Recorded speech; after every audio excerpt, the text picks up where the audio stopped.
Mfanyakazi mmoja wa serikali ya kaunti ya Kilifi anakabiliwa na kesi 5 za tuhuma za ulaghai wa zaidi ya shilingi milioni 5 katika matukio mbalimbali kwenye kaunti hiyo. Emmanuel Kithi, mfanyakazi msaidizi katika idara ya jinsia kwenye kaunti ya Kilifi, anadaiwa kulaghai watu katika matukio mbalimbali, akiahidi kuwapa zabuni kati ya mwaka 2021 hadi mwaka 2024.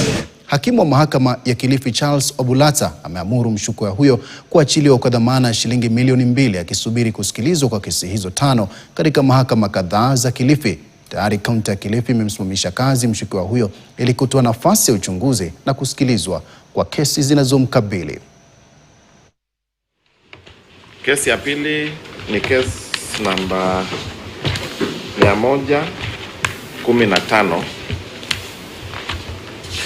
Hiyo itakuwa court namba 4 tarehe 2 mwezi wa 4 mwaka huu, court namba 4, na bond katika hiyo ni 500,000 na mdhamini 1.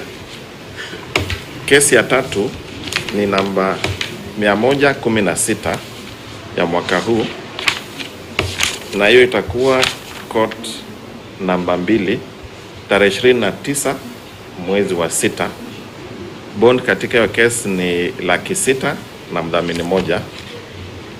Kuna kesi ya 4 namba 123 2026.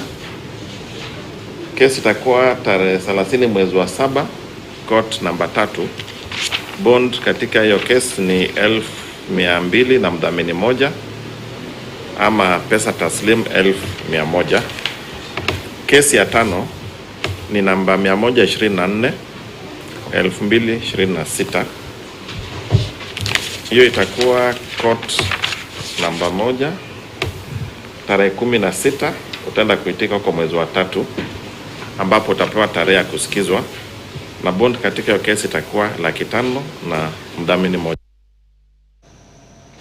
Na mtazamaji, kwa taarifa hiyo kutoka huko Kilifi ndipo nakamilisha taarifa zetu za mbio ya KTN leo hii. Jina langu ni Sam Amani, mwenzangu kwa lugha ishara amekuwa Merisha Witi. Jioni njema.